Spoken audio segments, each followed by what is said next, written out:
RDC est une et indivisible. Et la population des Toulon, c'est qu'il faut tout arrêter pour faire face à cette situation. Et que nous ferons de cette terre richement bénie un réel havre de paix, de prospérité et de progrès social.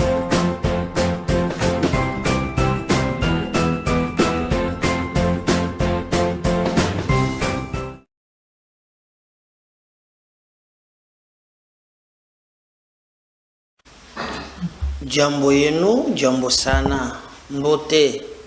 Merci, bozali belé, bozolanda, bisona MKBZ officiel. Donc, ils ont un projet moko, oyo, ba lobby qui esengele, ba cuivre moko, ils ont un katanga, ils ont ce lycée, ce qui est ce qui lycée nin. Alors, na projet wana. Bah, gouvernement ceux qui provincial bah mon qui couvre ils allaient place wana et sengeli babuka école batonga hier pour te ba loka moyen ya kozwa ba minéré wana. Alors Moïse Katumbi a télémi alobi pas question moyen basimba école exate il a même dit nous ne devons pas investir na ba minéré mais sengeli to investir na éducation. Politicien soit l'ingalo ga charme poye ban yo yebi ah mogo yo mogo champion ya ba minéré toyo ka même koto bali solo moko beta makasoki ya ba kabasele na ba nini ba mine na bango. Mais maintenant, pour le populisme, le sensationnel, je crois qu'il y a toujours le Wabé-Garango, Babylone, pour un intérêt d'utilité publique.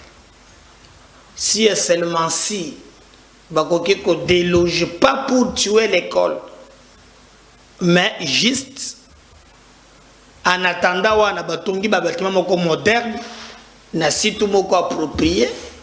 Je ne vois pas pourquoi Katumbi va créer les shows. Kokomana Mukanda, ko sela communiquer à Moulayi, Boko Simba Mini Wanate, Boyena Boye. Peut-être que ça n'a pas boule qui est dans mon temps, la 2023 pour y habiter la Kayango, Azwa. Parce qu'en suivant aussi les témoignages, il y a Ngoyo Mulunda. Lui qui pense qu'aujourd'hui, quand on veut investir dans le minité, il faut dans l'éducation. Mais le minerai, il fallait l'exploiter pendant 40 ans. Basali yango na mbula moko, mbula mibale, nyonso esila. Tous les peuples moko ba émotion, peuple moko ba sentiment, tout ko la go bande ko nangai. Lui-même, il a exploité minerai à 40 ans na mbula moko. C'est pas moi, c'est Ngoyi Mulunda. Maintenant, il écrit des communiqués Milayi comme s'il n'a pas besoin de mines. Et il dit que ça, Sali Bongo, moi, je ne suis pas d'accord que Babouka école, Poto soit mine T. Mais je préfère que s'il y a l'intérêt, si on a que l'État qui soit, Babanda Kotonga école, peut-être non loin de là. D'ailleurs, code minier yango moko révisé lobby. Code minier révisé lobby. Tango boko linga bo timola, ba minéré na banin, bo tenir compte ya ba autochtone, ba kolo mabele, bo sale la bango nzela, bo sale la bango ba l'hôpitalo, bo tche la bango mai, ba profita kapena bankita wana. Et c'est le cas de Kabila, c'est le cas de Dan Getler. Bien qu'avec Tshisekedi, qui ont recadré Mwandam, ils ont fait des choses impossibles. Des choses impossibles. Le gouvernement a récupéré d'ailleurs quelques blocs miniers, même si clause Moko et Zali vraiment comme ça que Dan Getler a côté que les autres chacun va mbongo moko boye. Mais au moins, Azongi Saki Babilo Musuka Bila Kabela Kabela ye. Quand vous à quoi un bloc pétrolier, à quoi il y a pas de ça Kabila sur la Kingat, je peux m'imaginer. Non, tokola, toute distraction. Azoku mami kanda milai, ngai katumbi na boy. Tu éviter de distraire, parce que le problème est tellement élevé dans mboka na biso ki togeko sala biloko o ala tête. Vous avez appris que ça na union sacrée. Tantôt, Aza Konate. Nalanda qui même porte-parole Nabango, ce qu'il a dit. Pas ça une contradiction. Ce qui Laurent lobby, alia leki a lobby makambo mususu. Francis Kalombo a leki le makambo mususu. Moi, avant de la Bosolo, Mokolo, on a landi français Kalombo lobby. Moindo Zangi, le fait, il y a créé parti naïe. Azalina Eloko Moko ya mabete. Et d'ailleurs, lui-même français lobby, personne ne peut parler de Moïse Katumbi. Si ce n'est que lui. Ah. Laurent Nyamba Bimbe lobby, c'est lui le porte-parole. Il a parti. Pour lui, Moïndo Zango a trahi. Il a même dit qu'à soit qui est na téléphone, Basolola qui naïe, et tant que Basili ko Solola, Soya Bsedi Makambonini, tout ça. Et il a trahi. Bon, on a télé Kambouya Kaboun, voilà le langage mon côté. Mokeba Yazananzela naïe, Voluzi Abandombe, Safubuchimuni. Ananzela naye Francis Galo mwana nzela naye oya pemi mikolo na ba tweet kamitatu ananzela naye Katumbi moko ezanga fort. C'est pour vous dire que il y a un peu moins amalgame na babiloko tozale komona. Mais maintenant il sort aujourd'hui na document moko lokola balingi batonga école, alors il y a Monique non, école bako buka ngote, muntu moko akolinga babuka te, mais ko sala ngo récupération politique, ko sala ngo ba déclaration politique, nde mabe alors que yo moko na makambo ya ba mine, batanga makambo akaba sele minerebo ya 40 ans bo exploiter na mbula moko akuna matata.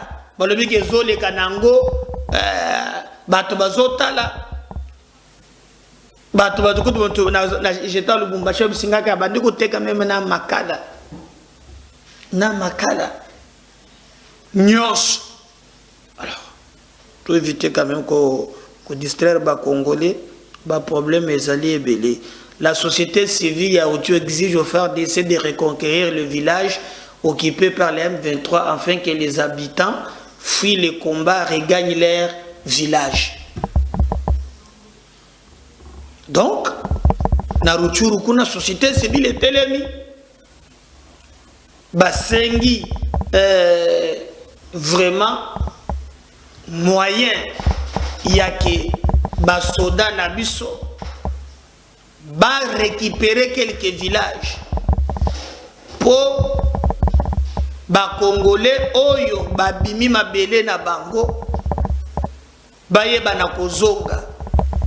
D'ailleurs lobi na tchela kibino, j'ai trouvé qu'ezali motivation na tchela kibino lobi député moko bien qu'asimaki ba drapeau ya ba parti na maboko, mais le beli makambo le na rupture devant population. J'ai trouvé que ce sont le message qu'il faut diffuser, qu'il faut éveiller conscience ya bazolala, bien que bazo kamba biso, mais bayeba quand même que mboka na biso ezali vraiment kotambola ndenge longobani et que bato bakoki kozala toujours na distraction te. J'ai aimé sensibilisation sur le terrain et même bien que société civile azali ko ça là un effort moi makambo etambola bien alors le gouvernement l'armée sengeli ba yo kambela na bango pour être baya basale la volonté ya peuple et barobi que population akimi ebele comme ça ba zongisa bango na bamboka na bango. Je vais vous laisser suivre quand même interpellation il y a député oyo azali député na maboko na simbi de la POYALC mazulu la makambo ya Ruchuru makambo ya Bunagana. Il explique vraiment comment ils passent, comment ils ont compliqué et que Batunyonso et Sengili Batelem.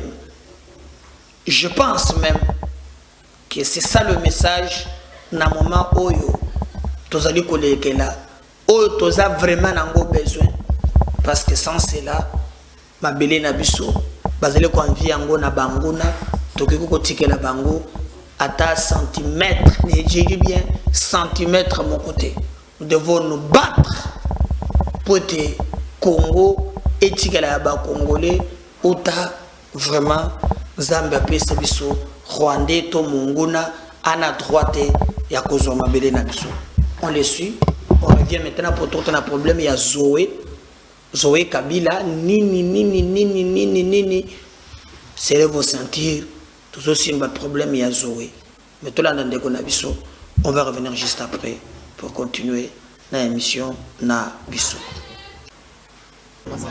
Alors, au nom du peuple congolais, au nom des citoyens de Bunagana et du reste du pays occupé, je suis venu me battre.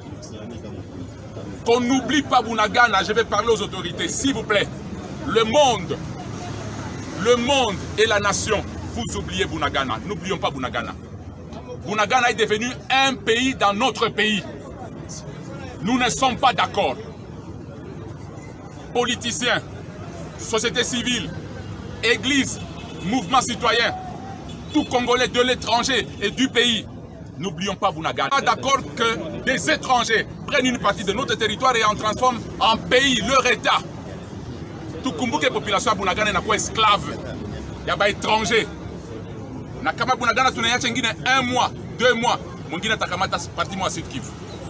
Mongina takamata parti ma province orientale. Je vais jouer kama hakuna betuna faka ça va tuanganya inchi. Mais tous les étrangers sont en train de devenir riches chez nous. Mais nous Congolais nous n'avons rien chez nous. Voilà que Bunagana est pris par des étrangers. Ce ne sont pas des Congolais. Les Congolais qui sont à Bunagana, ce sont des traîtres qui aident les pays étrangers à prendre notre territoire. Terminé. Si vous êtes d'accord, si vous êtes fier pour politicien, vous êtes fier pour kamatika ça va penda. Je vais vous dire que politicien, les citoyens congolais sont comme politiciens. Les politiciens, ils font des hangs. Ils sont complices à Magoumou Tukundaj. Alors je m'adresse au président de la République, Excellence, Monsieur le Président de la République, Félix Antoine Tshisekedi. Le peuple qui comprend, c'est que vous avez tout fait pour qu'il y ait des accords afin qu'il y ait la paix dans notre pays. Mais ceux avec qui vous avez fait des accords vous ont trahi. Vous avez fait le tour du monde pour chercher la paix, on vous a trahi. Comprenez, Excellence, Monsieur le Président, la RDC est seule. Les grandes puissances nous abandonnent et nous n'avons aucun ami. Il n'y a que le Congolais qui est ami aux Congolais et au Congo. Comptez avec le Congolais et sur le Congolais. Travaillez avec le Congolais pour le Congo. Ça ira, Excellence, Monsieur le Président. Alors, au nom du peuple congolais, au nom des citoyens de Bunagana et du reste du pays occupé, je suis venu me battre. Qu'on n'oublie pas Bunagana, je vais parler aux autorités, s'il vous plaît. Le monde et la nation, vous oubliez Bunagana. N'oublions pas Bunagana. Bunagana est devenu un pays dans notre pays. Nous ne sommes pas d'accord. Politiciens, société civile, église, mouvement citoyen, tout Congolais de l'étranger et du pays, n'oublions pas Bunagana. Pas d'accord que des étrangers prennent une partie de notre territoire et en transforment en pays, leur État. Tout Kumbuke population à Bunagana n'est pas esclave. Il y a pas étranger. Nakama Bunagana tunaya chengine 1 mois, 2 mois. Mongina takamata parti moi Sud Kivu. Mongina takamata parti ma province orientale. Je vais jouer kama hakuna betuna faka ça va tuanganya inchi. Mais tous les étrangers sont en train de devenir riches chez nous. Mais nous Congolais nous n'avons rien chez nous. Voilà que Bunagana est pris par des étrangers. Ce ne sont pas des Congolais.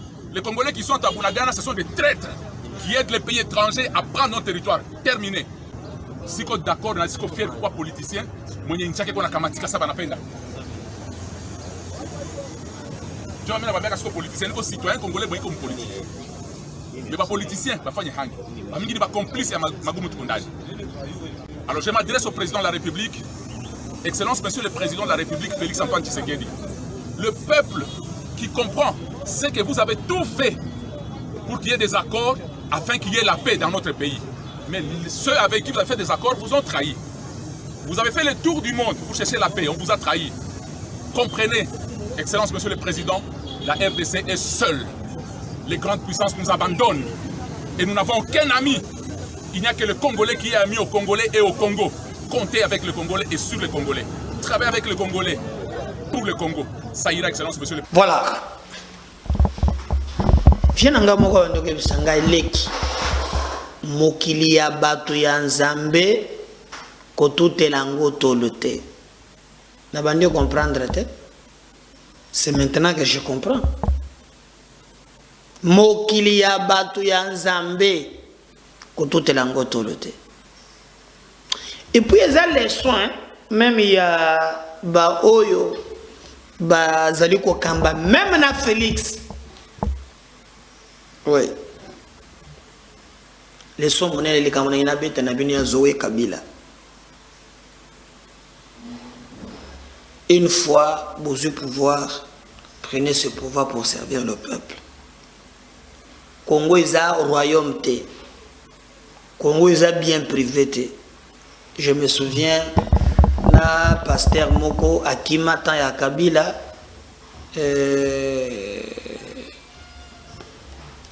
Ekofo.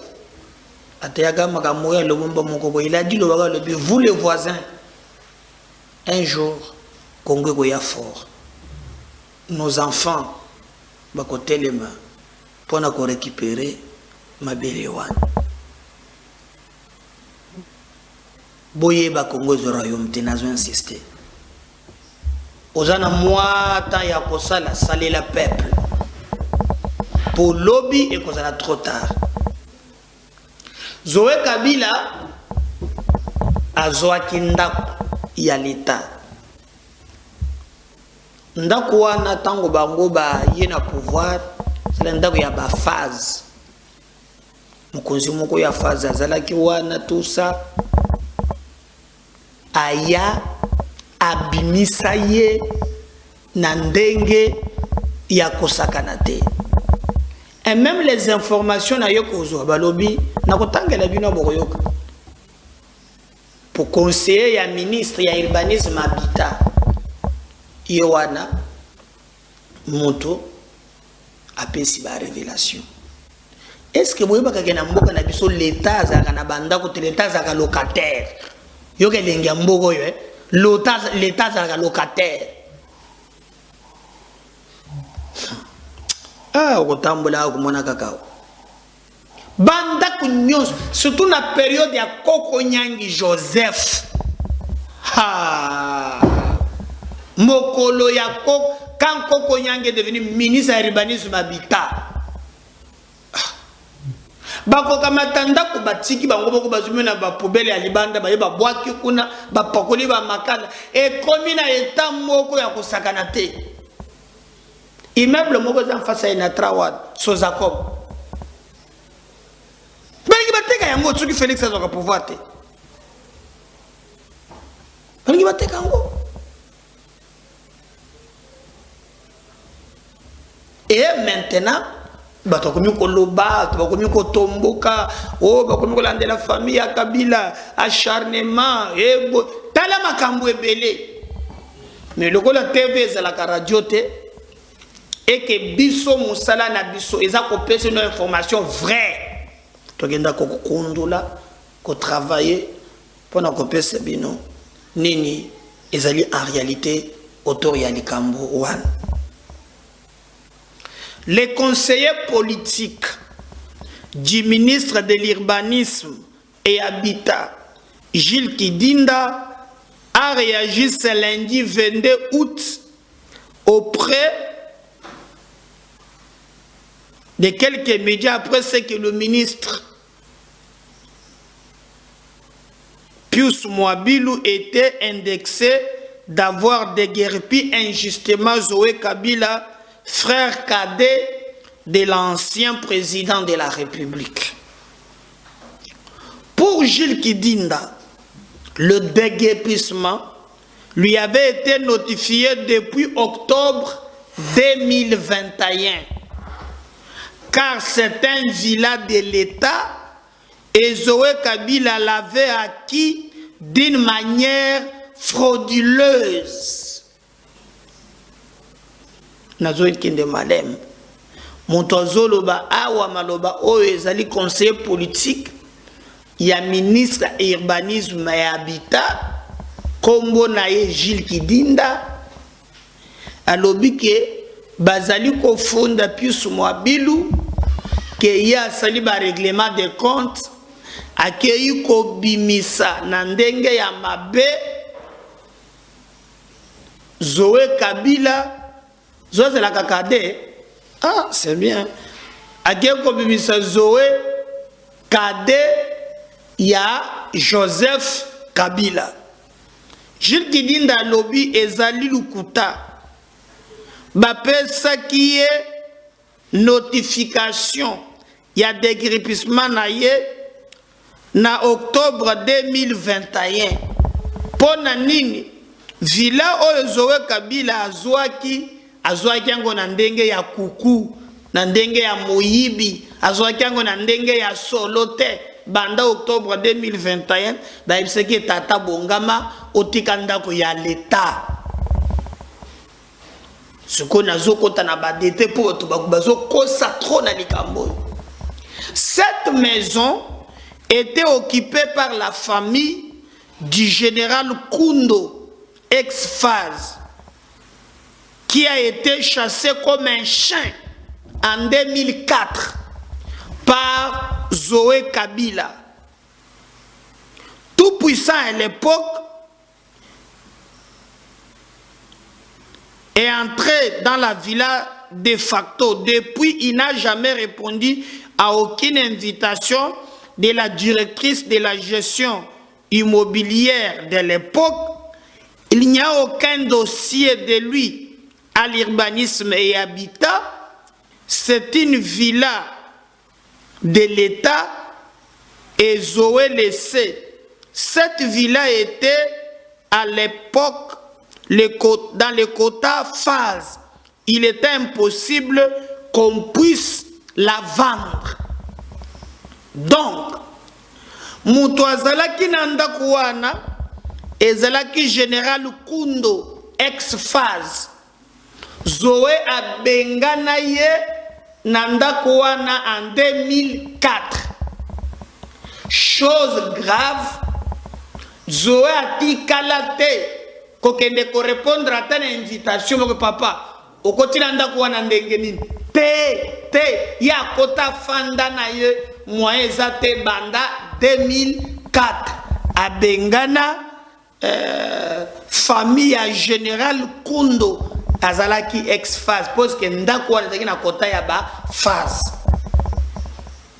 En outre, il rassure que les autres maisons acquises illégalement par cet ancien gouverneur au Tanganyika, à Lubumbashi et à Kalemi seront également récupérés tôt ou tard. Donc, ezaka koya ziawate zoa botola banda kunanko na Tanganyika, na Lubumbashi, même na Kalemi. Akoya kabo elbina bobima. Osakani bo fimbu bimimo tikinda kuna bino ya akoti.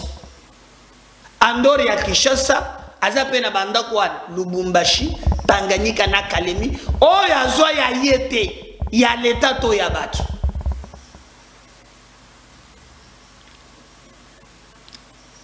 Je crois. Et depuis son arrivée, puis ce mois le travail des titans, voilà. Donc, en bref, boyebi quand même dossier wana ndenge zali ko lekela donc muto akoko sabino. D'ailleurs kutu à l'époque hein balingaki balongola ye kutu nandako wana. Je me souviens, c'est l'article Balobi, donc Ndekonaye, hein, à Tomboka, Dada, à Tomboka Makas, hein, à Monakiango qui est allé Malamute, donc Bako Sabinote qui oh, basali règlement des comptes, oh, Balingi famille Kabilate, c'est parce que faux et archi faux. Il n'y a aucun problème, il y a règlement des comptes. Zoé, Bazwa Bandako, Awa, illégalement. Banda 2004, Azele Kokipe Ndakwana, allez atana Mukanda Mokote. Donc, décrypissement naye, et Salami, Kolandi Sanemi Beko. Même Bandeko, il y a président Tshisekedi. J'ose croire que Bazali Kozwa Banda Kona Bango na le foot soit na musula bango propre o bakoke kozwa bali na droite ya kokende kozwa biloko ya l'état tope ya baninga na kombo ya non et non et non. Nous ne voulons pas la république oyo komaka lokola royaume mais tolingi république oyo bato nyonso bali ndenge moko liboso ya mobeko. Donc ndako ba récupérer ezanda kuna yete donc yozo koma biloko ozo meka ko manipuler batu yeba ezali belokuta. C'est pas ça le cas.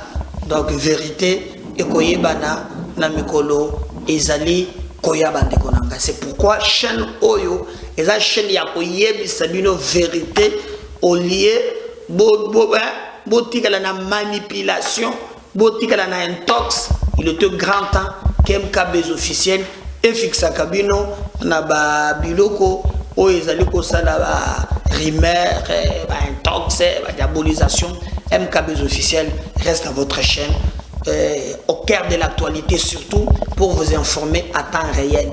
Azui kakanda kona Kinshasa te, azui banda kona Kalemi. O azui na ndenge longo banite, anango na Kalemi, anango na Lubumbashi.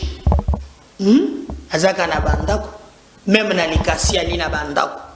Alors biso to kosenga vraiment que mboka na biso baloka moyen ya kosala ke ezonga. C'est comme un port privé aujourd'hui. Depuis que batu baza na port privé, ti les lo basala carrière. Na peut-être tu peux fixer, tu peux cop, batu pe ba cop na bango pe na kati, ba mifandeli ba papa na bango. Nanu na monate na yokate, bazwa décision na conseil des ministres, ba exécutaka yango te. Yangu su roche le kambouane. Même senga teka nini ya monde ska teka ngo. Azaka pe na bor mo na monde soki Beverly Zoé. Wani loko penza, hein? Yako sakana te. Yako sakana. Voilà, je crois que wana bozali na vérité, mais na moni ba message belé. On de komeda dossier wana ya Noël Chani na Francis Kalombo akosi makambo lobaki wana ezalaka te awa mtu na aux États-Unis soki beja kaka mwana hein pour mwana aza nationalité américaine, c'est supposé que papa na est américain et à tout moment soki mwana taza na mboka nini akolinga kende États-Unis akokende sans condition. C'est que Makambo Francis Kalombo a lobby a manqué Noël Tiagne respect et boyena boye Francis Kalombo. Bande ko mususu ono Makambo français lo bakwa to kango bien te il faut zongi c'est la biso. Bon, bande ko nangai. Moi, musalo to salaka azalaka pona copier sabino vérité. Je crois na epsi na ba équipe nangai. Au moins na epsa kabino ke musalo to ça ezaka difficile. Il faut rechercher, il faut que ça la boye. Donc, nos équipes ont travaillé pour te battre. Il y a 3 ou 4 jours, 5 jours comme ça. 3 ou 5 jours comme ça. Il Francis Kalombo alobaki ke makambo Noël Tchani alobaki na yosoki ya $30,000 mwasi na ye boy eza lukuta bango batikali kokutana te. Kuto contre Francis Kalombo asengaki Kasongo alobaki lokola Kasongo azali sous plainte te c'est que Noël Tchani a diffamé Kasongo kende kokanga ye moni akende kokanga ye. Le problème est longo wana eza soit ce niveau te et comme il paraît Noël Tchani az américain te akende États-Unis a fouté la ye billet donc makambo ezala ki très moins compliqué. C'est pourquoi biso tozwa ki extrait wana un peu mitone le kebele na émission wana mona ngo une box je suis obligé boyo kango bien ce qu'il avait dit réellement pour vous comprendre que ezali bisote ezali beye et que biso tozo sala kaka oyo bino moko bosali ko senga abiso. On suit Francis Kalombo ce qu'il a dit réellement sur Noël Tchani.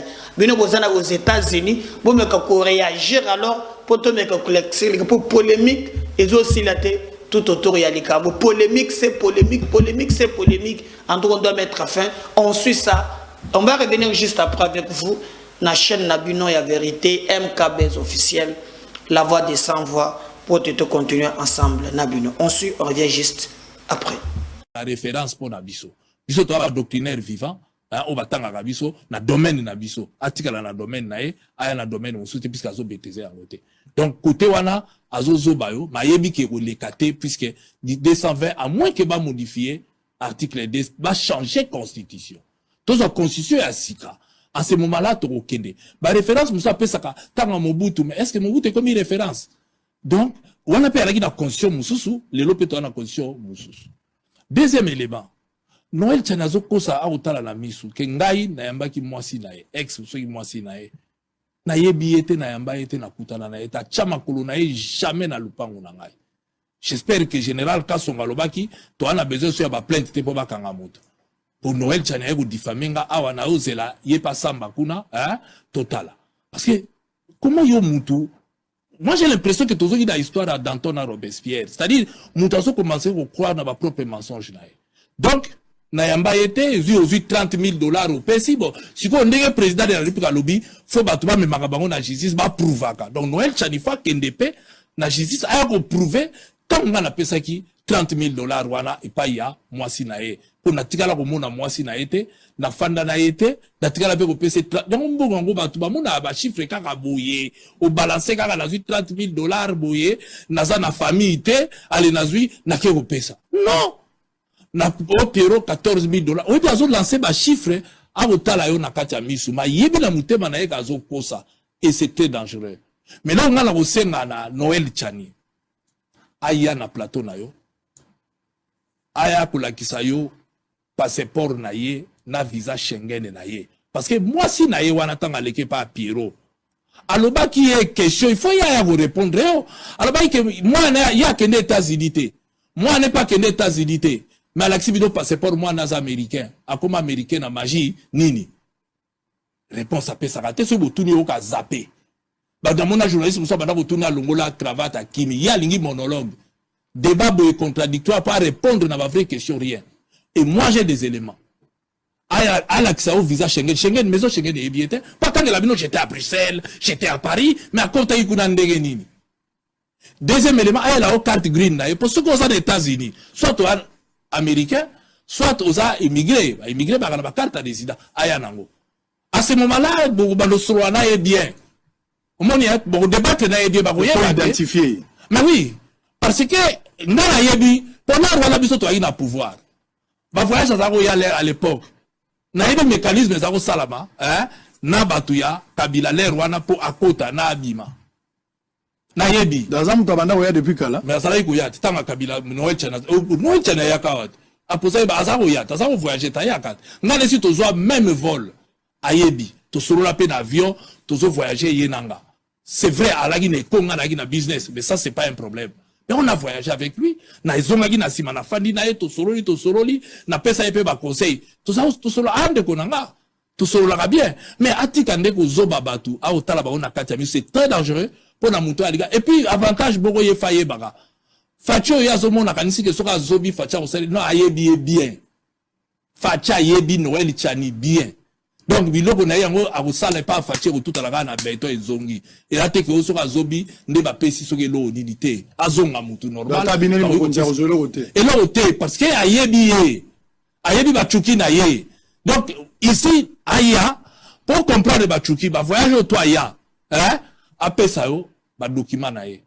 Après ça bino passeport to visa Schengen o ya si azwa.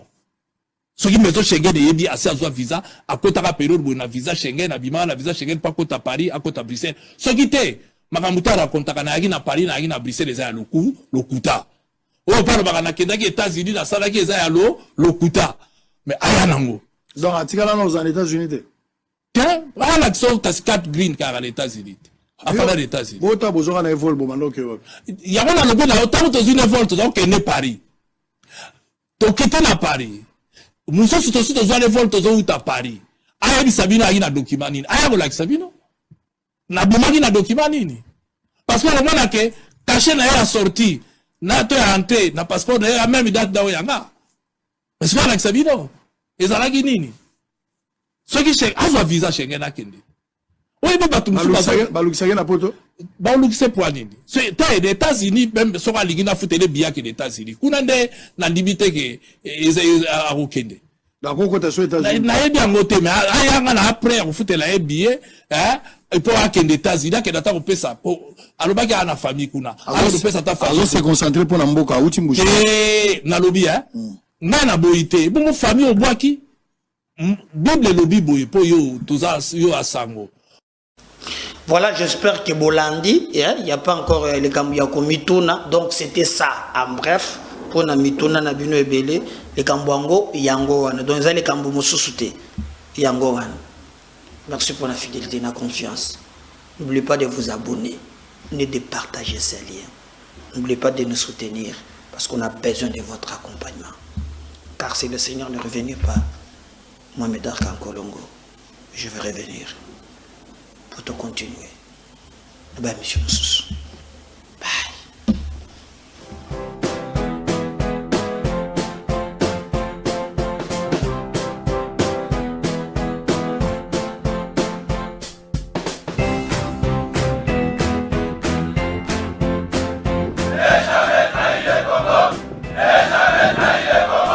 La RDC est une et indivisible. Et la population de Toulon, c'était il faut tout arrêter pour faire face à cette situation. Et que nous ferons de cette terre richement bénie un réel havre de paix, de prospérité et de progrès social.